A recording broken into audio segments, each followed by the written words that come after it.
ariko buriya sha biravuna kuko ntekereza ko hari igihe ukoze bitari ngombwa kugira ngo ubone icyo ushaka then ukora icyo ushaka.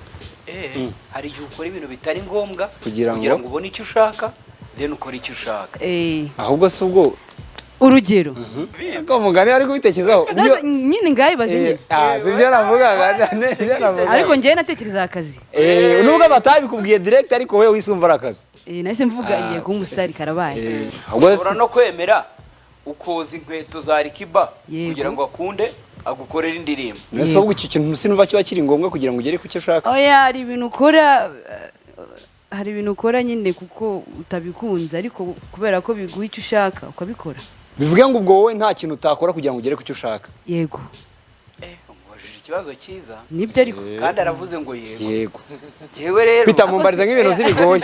Ni kuri ngewe biragoye nuko we bavuze ko nta kintu utakora. Kintu atakora. Sibyo ra?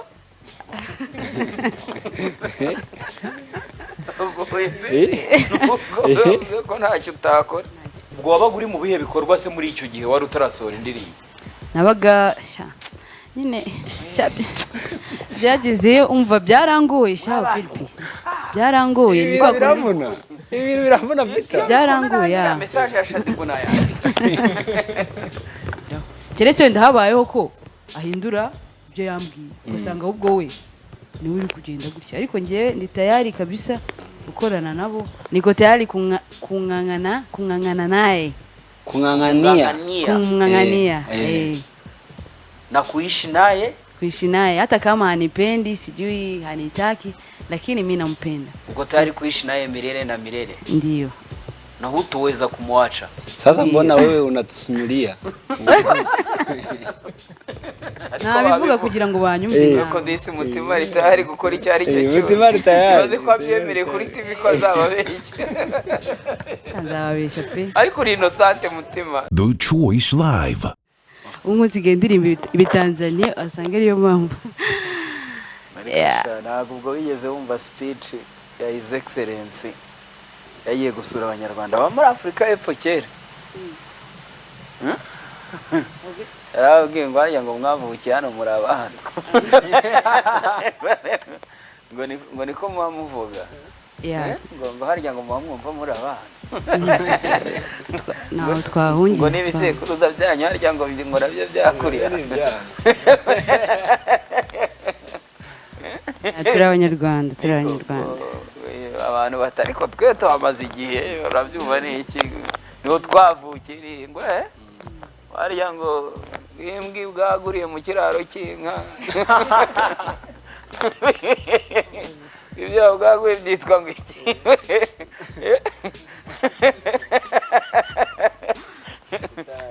uhita bibinka Sipiko arakaye nose ngiye ko ndi gukotinga mani ndi kugaho munyumvire ukuntu mundega ariko birumvikana imyaka ine ni myinshi mani imyaka ine ziruta umuntu w'igitsekuruza ahubwo imyaka ine ko hari abajama banjye bagiye muri Amerika bagiye kuza ari 10 bataramenya icyongereza ntago bazi ariko n'ikinyarwanda ntago ariko n'ikinyarwanda bataramenya icyongereza none ubwo bavuga iki ikinyarwanda barakivuga ahubwo cyo mu misokoro kereka abashaka kukiyicisha yewe numva umuntu nkavuga se umusoza tubeje ba muri Amerika mutima umeze gute se mutima meze neza ndashima kuri ntuzambabaze pe umutima nukuri ntuzambabaze ma urakaza ku karirimbo se ni Priscilla harya ni Priscilla ubwo abantu bose barazi ko ari yanjye buri barazi ko ari yawe ririmba aho twumve mutima nukuri ntuzambabaze ma ese ibintu biryoshye ko biririmba igice nyine habaho kwibagirwa ama lyrics kuko tuzakugurira twantuza hari utuntu barya sezame ni ukugura udusezame twinshi mu rugo kabisa oya kubera ko navuga kubera ko umuntu aba amaze nk'iminsi wenda aririmba urundi rurimi ntekereza ko lyrics zigenda zitakara oya birumvikana usibye no kururirimba gusa na cycle y'abantu urimo iyo ari abantu batavuga ikinyarwanda nyine badakunda no kumva iyo miziki utagira n'ahantu uhurira nayo lyrics byanze bikunze ziratakana ahubwo wowe ufite nahita maza nk'indirimbo imwe yo muri urwo rurimi amaze iminsi arimo gukoresha arimo gukunda cyangwa haraye akaturimbira nk'akapera sinuza se iyo ndirimbo igezweho muri Tanzania ni ntuza ni Power Power Yamboso siyase wenda tuwazi tubyemeranya usiyo ndirimbo igezweho wavuga ko iri loko sana kabisa ari Tanzania iri kuri trend kurusha indirimbo yitwa December ya Alikiba December se December ntabwo igeze kuri Power buriya sera wenda nshobora kuba nabivuga kubera ko ari iri gutrendinga muri Tanzania ariko Power ayize cyangwa nawe wamaze kujya muri za kata z'amarembo ariko ikiza cya Power Mbosso kuva yatandukana officially na gukorana na Wasafi na inshuti na Kings Music ntari ngo neza kabisa barabanye ntari buri gihe mubona kuri studio none waba dukubite nk'aka verse Ben yaririmbye muri remix ya Power karimo ikinyarwanda ntabwo yakamenya cyakora Ben yarakemeje kari aka verse ariko karimo ikinyarwanda ntabwo yakarishobora urase Power yurayize wanda yize ariko ntabwo nyine ndayumva nkuko abandi bayumva ariko ntabwo nyine ntabwo wafashe ngiye nitumugore naririmba iyo arimo gukunda muri no minsi December keza boss wa Alikiba ture ibaze dusanze utayize Shayirebo ayisohokamo vuba ntabwo byashoboka nshobora kuririmba nzi melody niyo nzi ariko reka twe ko kugora wa mugani wiyiziye 00 na ko melody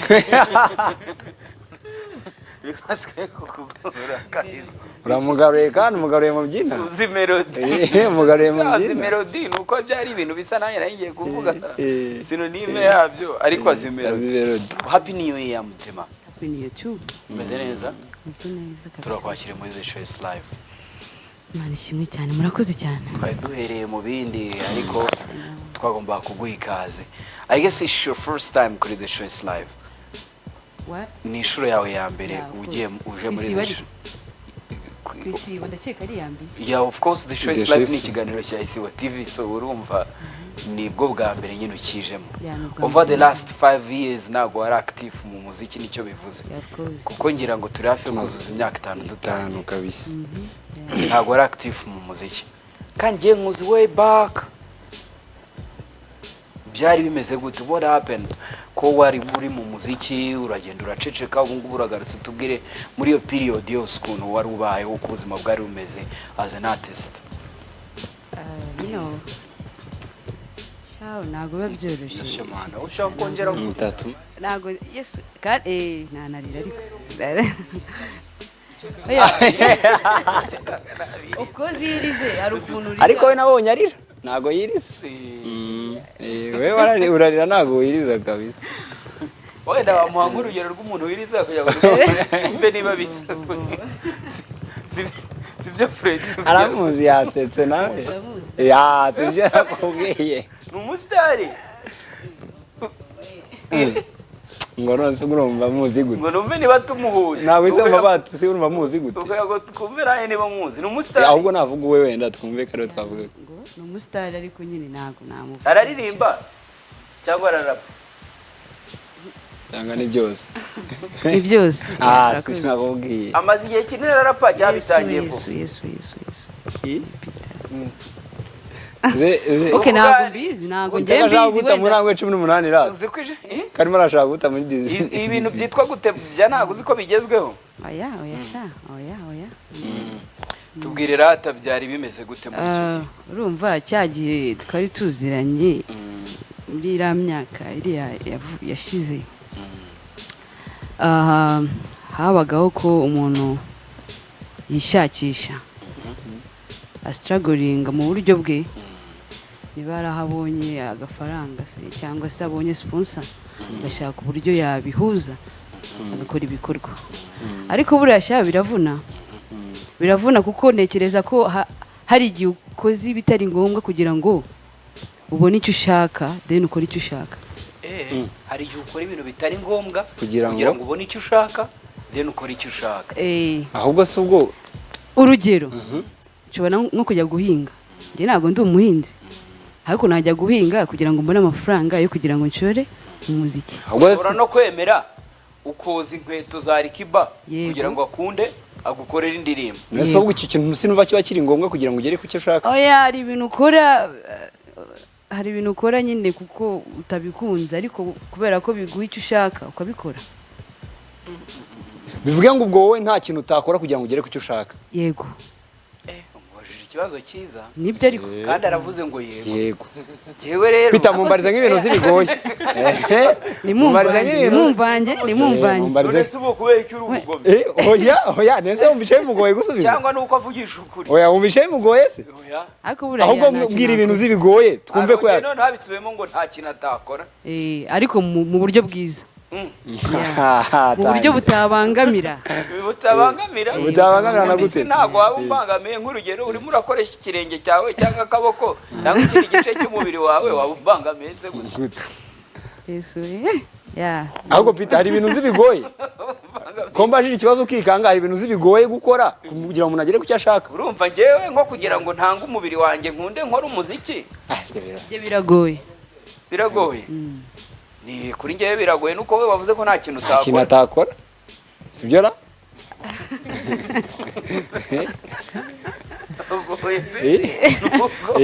Ko nta kintu utakora. Mu buryo bwiza ariko. Nyine bwiza n'ubundi. Butabangamye kandi nanjye butambangamiye. Oya, target ariko bivuga ko ari kugira icyo ugeraho. Yego, target. Ushobora no gusanga butakubangamiye reka. Sumugani. Rese abantu ushobora no gusanga bitakubangamiye. None se ugira ngo abajura benshi biba hari ubwo biba bibabangamiye. Abumva ari ibintu bisanzwe. Hari ushobora gusanga amabura kindi ariko ari usanga byenjoying. Baba batandukanye. Hari uwo wasanga yabuze uko abigenza avuga ati simbikunze. Ikiza babahuriye ku ntego rusange.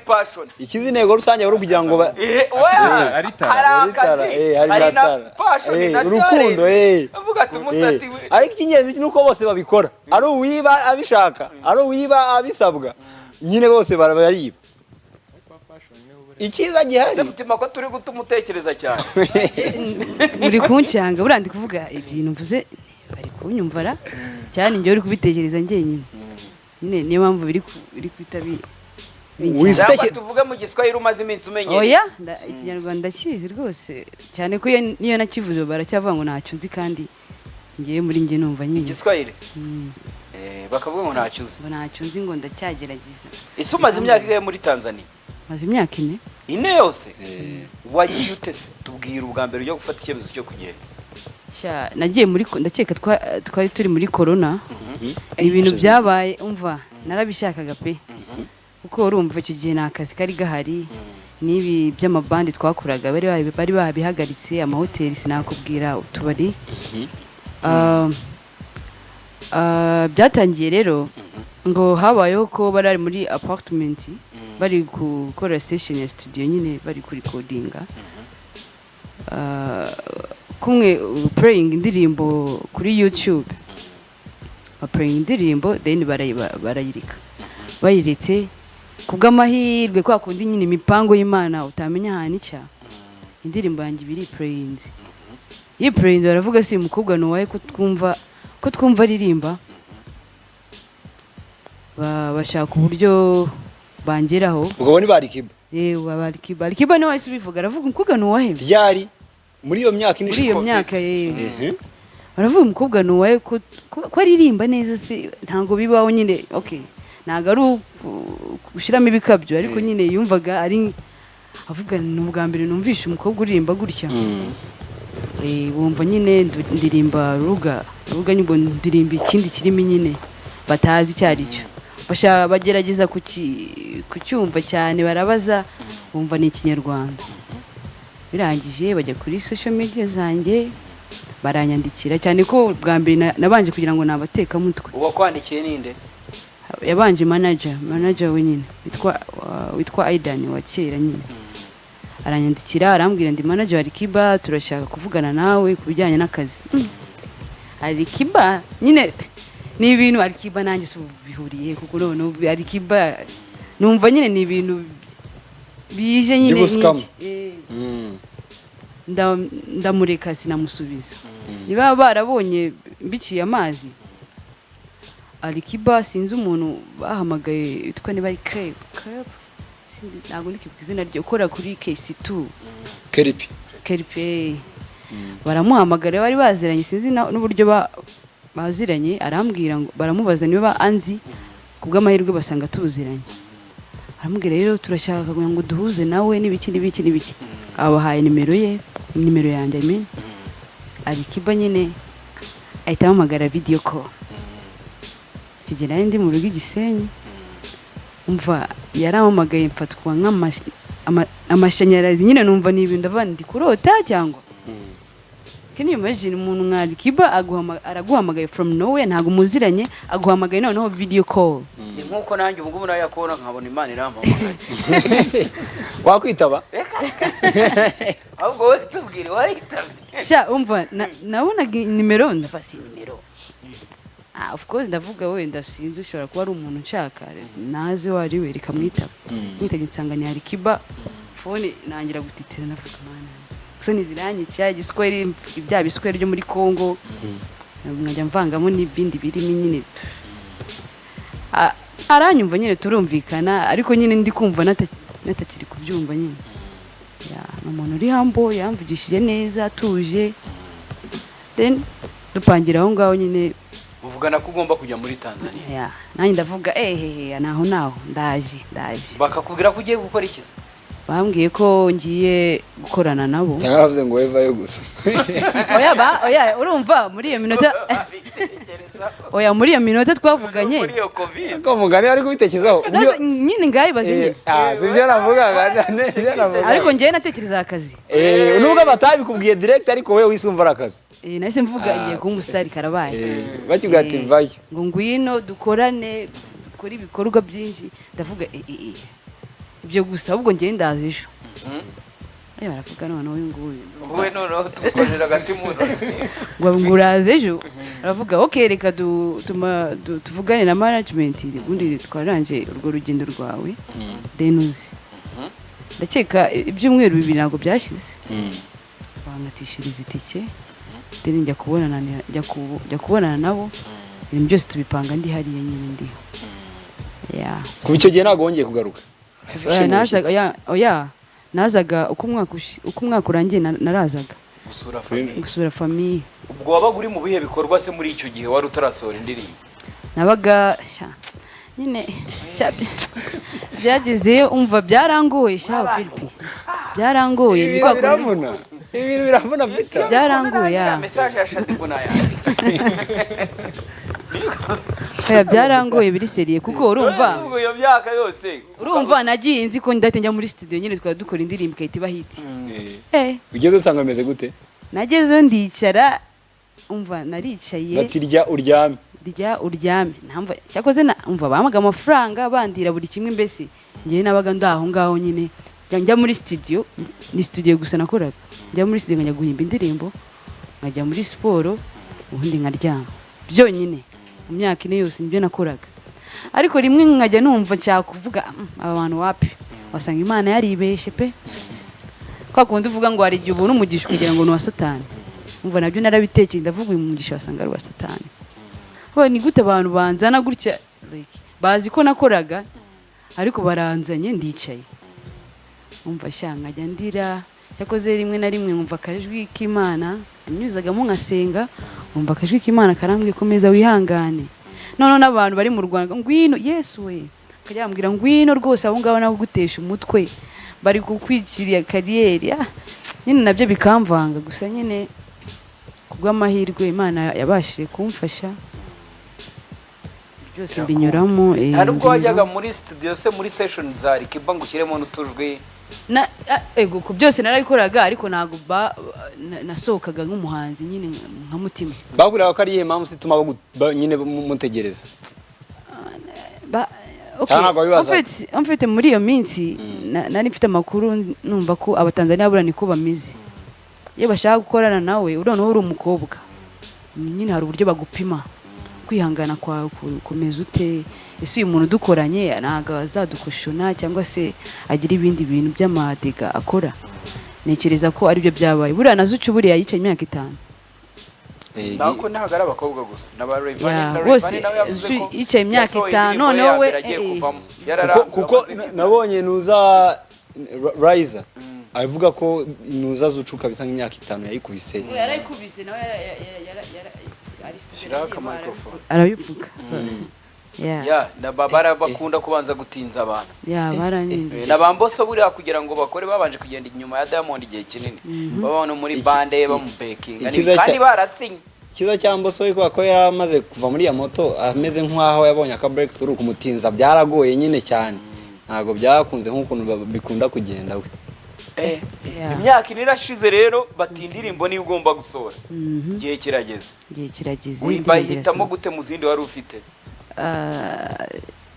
bavuze nyine ko indirimbo ari indirimbo buri mu Tanzania wese mbese buri indirimbo iri unique umuntu wese yakumva ifite amagambo meza je nubwo nayikunze nyine yari yanjye of course ariko nyishira ku ruhande mvuga ntago ari inshaka ariko nyine kubera ugutwi kwabo n'uburyo bazi isuku ukuntu rimeze niho bahise bayitamo nyine baravuga reka ariyo Burango yitwa ngo iki? Yitwa Kinganganizi, umwihambizi. Kinganganizi. Ko bisobanura umwihambizi. Cyakoze isutama akantu k'igiswahili. Urarenze kabisa. Ngo ni igiki? Ngo ni Kinganganizi. Niko bakubwira cyangwa? Oya niko nyine igiswahili None se ugeze ku irevo y'igiswahili? Giswahili na Peter buravuga igiswahili cyinshi. Tuongee Kiswahili sasa. Muongee. Tuongee Kiswahili kabisa. Peter. Weza? Mimi naweza ngaongea Kiswahili. Naweza ngaongea. Cyane rwose. Wese kuri kuvuga mu Kinyarwanda. Ndio. Yenda yavuga mu Kinyarwanda umbire mu Giswahili. Indirimbo yitwa Kinganganizi. Nyimbo inaitwa Kingangani. Kinganga. Ariko iyo nka bayandika nanaga. Oya byari kubivuga mu Giswahili. Ibyo byari kubivuga mu Giswahili. Zinama twakoze nyina Fred turi gusoma rirazina. Ngo yitwa gute? Inaitwa Kinganganizi. Ese ubu ngubu nk'umuntu ushatse kumusobanurira urabona ko uvuga wenda nk'urugero amata sibyo ye nshobora kuyagusobanura mu Kinyarwanda kubwira ni amata biterwa n'ayariyo hari amata y'imiyenzi muyenzi ni igiti kigira amata gikunda gukoreshwa mu kuzitira ahantu iyo uvunnye ingingo zacyo ibintu bivamo ibyo bita amata hakaba n'amata ava ku matungo akagenda agira amazina bitewe n'itungo iryariryo nk'iyo ukamye inka urabona nk'umuntu ashobora kugira amashereka ibyo yonsa umwana buriya bari amata y'umuntu ariko akitwa amashereka noneho ku nka biri inka yonsa inyana yayo nibyo bita amata ariko iyo ugeze ku ihene byitwa amashunushunu cyangwa amahenehene wowe ugiye kunsobanura mu Giswahili wambwira ko Kinganganizi ari iki? Kinganganizi bivuga mu Giswahili. Ngende kubwira abanyarwanda. Peter asemura humva. Oya ndi kubwira abanyarwanda. Bivuze mu Kinyarwanda ntabwira abanyarwanda ntibabyo. Kandi kindi abanyarwanda benshi mu Rwanda bumva igiswahili. In fact East Africa kenshi abantu boye bafite ukuntu bumva igiswahili. Nuko wenda uburyo bakivugamo ariko butandukanye ariko kucyumva bye baracyumva. Ni mtu wa aina gani? Kinganganizi ni mtu ambaye anang'ang'ania kitu fulani. Kwa mfano acha niseme nyimbo yangu. Nyimbo yangu inamaanisha kwamba mimi ni kinganganizi kwa mtu wangu. Ni mtu ambaye nampenda sana. Lakini yeye hanipendi kama ninavyompenda. Na uko tayari? Niko tayari kung'ang'ana naye. Kung'ang'ania. Na kuishi naye? Kuishi naye hata kama hanipendi, sijui hanitaki, lakini mimi nampenda. Uko tayari kuishi naye milele na milele? Ndio. Na hutoweza kumwacha. Sasa mbona wewe unatusimulia? Shano kuri mbabwira muri gutuma mvuga Igiswahili nabi. kubera ko turi kukivuga nabi se kuko uburyo muri kukimbazamo ndi kwita nanjye nisanga nakivuze nabi utubabarire nibyo niba ndabwira Peter ceceka wowe ceceka asobanura arashaka kugufasha gute ibyiza nuko nabisobanura mu kinyarwanda oya ni sawa hari n'umuntu uzabona aka gace ka interview uri muri Tanzania kandi ukurikije uko bari ku brandinga niyo market bari kukoherezaho so turagera ngo rero iyi platform nayo izafashe nkuko yafashije The Ben kwisobanura uburyo atakoze pe kandi abonye ko byumvikanye kandi byarumvikanye nuko yukira nta desope yaje hano avuga ati yego ibintu abonye avuga nibyo rero nawe ukeneye kubivuga neza kugira ngo abandi bantu babone ko ari byo ubu ngubu twe turimo turaviza ibintu birebire cyane niyo mpamvu kuvuga mu Giswahili nta kintu bitwaye uraba uri kubwira abantu benshi ahubwo kuruta abanyarwanda akuzi ko ari byo nibyo okay tanguriya sasa ubwo turaza kongera tuvuge bisobanuye ntituza kubona ikindi kibazo hari ikibazo ufite amaza mu Giswahili bagusubize Freddy nyibaze mu Kinyarwanda gisobanuye mu Giswahili mwana oya njye ntago ndi mwiza mu Giswahili cyane lakini najaribu ntago ari ngombwa kuba perfect kugira ngo utangire ariko ntago ari cyane mu rurimi ntago ari byiza ariko mu guhitamo ikintu nagerageza nzi icyo nashobora neza communication gusa I guess ko twafata time tukareba iyo ndirimbo tukanayumva noneho tukaza kugaruka tuvuga ibindi mu kanya gatoya yitwa Mutima ni umuhanzi wasinye muri Kings Music ni record label ya Alikiba turi kumwe muri Isibo TV afite track ya mbere bamukoreye rero mu official artist wabo site time ko tuyibereka kuri Isibo TV. Be right back. I lovely song, ladies and gentlemen. I like it. Thank you. Asante. Kinganganiza. Umaze kubabaye mu Tanzania tayari kabisa. Ubu turi mwe no mu Tanzania. We wagomba kujyara muri interview ukabwira uti ngiye mama wanjye ni umunyarwanda urumva iyo ko hari mfite mu ruraso rw'u Tanzania kugira ngo banyiyumvemo hari ama interview wari watangiye gukora muri Tanzania se ejo ndumwe nzatangira uzakavuga nzayifata ejo mu gitondo rero uzavuga uti ngewe navukiye uvuge nka Kigoma wamaze kuba international artist ugomba gufata ukuntu bipanga kuko nuvuga ko uri umunyarwanda gusa muri rebo mukaya mubyumva kimwe kandi bose bakabivuga nkavuga ko mfite n'umugabo mu Tanzania urakoze cyane oya aho ugomba kugira ikantu wakoresha wenda byari ukuri utabubabeke iyo se ubundi bamugana harwo yababeshye cyangwa wababeshye nabyo ugomba kubibabwira nambabeshye nabivuga kugira ngo banyumve ko disi Mutima ritahari gukora icyo ari cyo Mutima ritahari baze ko abyemereye kuri TV ko azababeshye azababeshya pe ariko uri innocent Mutima that makes me wonder how old are you gusa nunsubize ni wabivuga ndumva uri very innocent kabisa that's me nawarabizi kandi Mutima none se ninde wakoze production y'iyi ndirimbo cyane producer unere mutwe no producer mwiza pe ariko nyine aragorana mu bintu by'akazi ko Cook Daddy sibo niba musemurira mu Kinyarwanda uko wavuze kugorana narabimubwiye ko interview zose nzajya muvuga nabi kuko kugira ngo iyi ndirimbo nyibone indirimbo barakwishura barakwishura mu indirimbo yanjye ntago ari muri Kings Records ntago no producer wo ku ruhande ariko kugira ngo ame indirimbo zanjye sinzi ikibazo abafite tu nawe ni wowe udiringa nabyo cyane ba boss badiringa nabyo en fait urumva ni ngiye bamwishakiye ntago aba boss bari bamuzi kubyo namubwira za niyo demo ngiye kubumvisha numva icyo bayivugaho byabanje kugorana koze nibo bagiye nyine bavugana nawe indirimbo arayitanga numva ukiri muri struggle si mwana wanjye reka ubu ngubu wasigaye anyandikira nka murya gasini yabaye umaze kuba umusitari nawe karafashe oya nyine yabonye nawe of course ntabwo yari azi ko bagiye yari azi ko bazakugumisha hariya hasi yari azi ko uzaguma hasi nagiye kubona abona umutima yasutse tajya kunyandikisha umutima vipi njoo tumalize nyimbo zingine ngavuga ati wapi kabisa ambia wewe tena sionekana siwezi mimi siji tena buri gihe biri seriye buri gihe aranyandikira bibi bado haujarudi naambia hapana bado sijarudi niko busy nisha kuwa international artist sasa wakifanya nyimbo nyingine bakunda ubundi Ako mutima ni wa mbere. Mutima aratwishe karabaye ntago turaza kumukira. None se muri Kings Record nabonye hakirimo harimo Kerry aracyabamo Kiri. Bavuyemo hafi na Chidi. Hasigayemo bangahe? Hasigayemo njyewe no bita Vanilla. No bita Abdkiba. Ya murumuna wa Abdkiba. Na Abdkiba. Nabunga dusigaye. Yego muri bane. Bari gusa.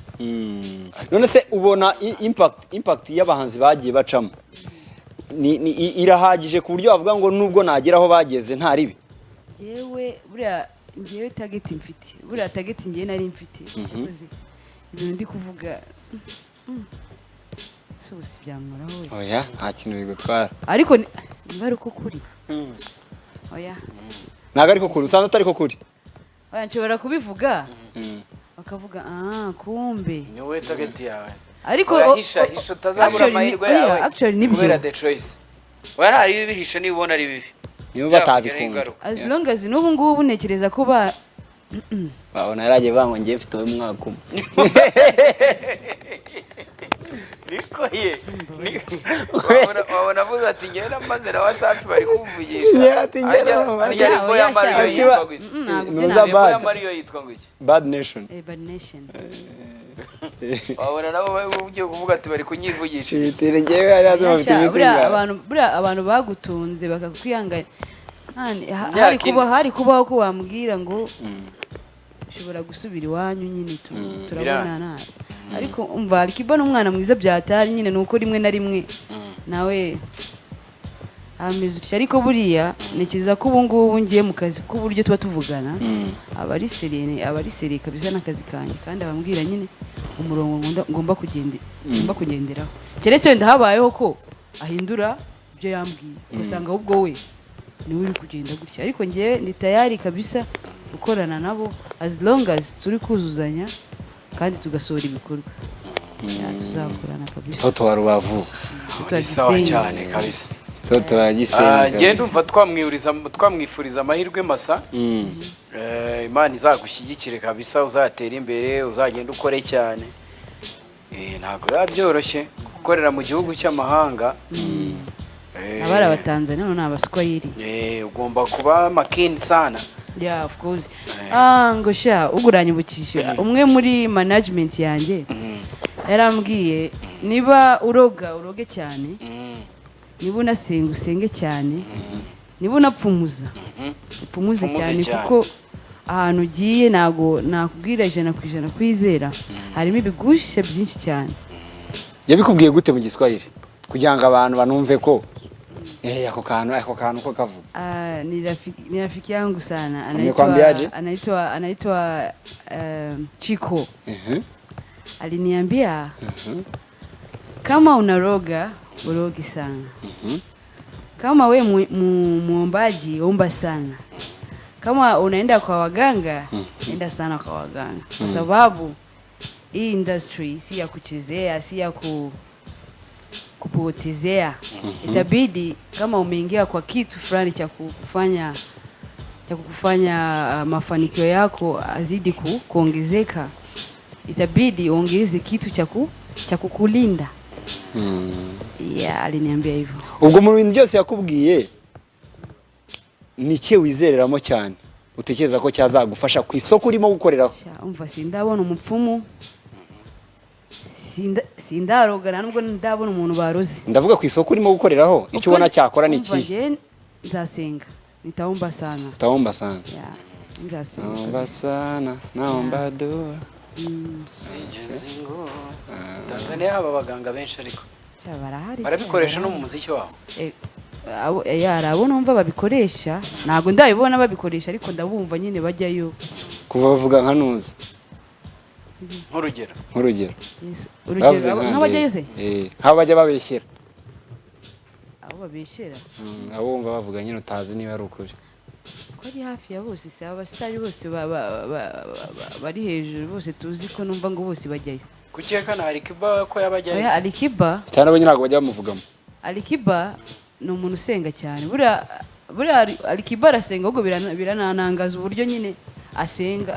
Buriya afite urusengero. Afite ahantu aba yubatse urusengero. Umusigiti nyine. Umusigiti umusigiti. Ya niho buri gihe ajyayo. Okay.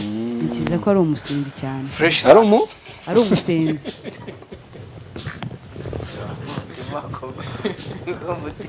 Asenga cyane. Tubabaje kare. Ntabwo ari Ikinyarwanda se. Wakoze cyane kuza. Ikinyarwanda yakibagiwe n'ibyo nakubwira. Mutima wakoze cyane kuza. Imana igufashe mu nzira zawe rwose utere imbere. Go and make us proud.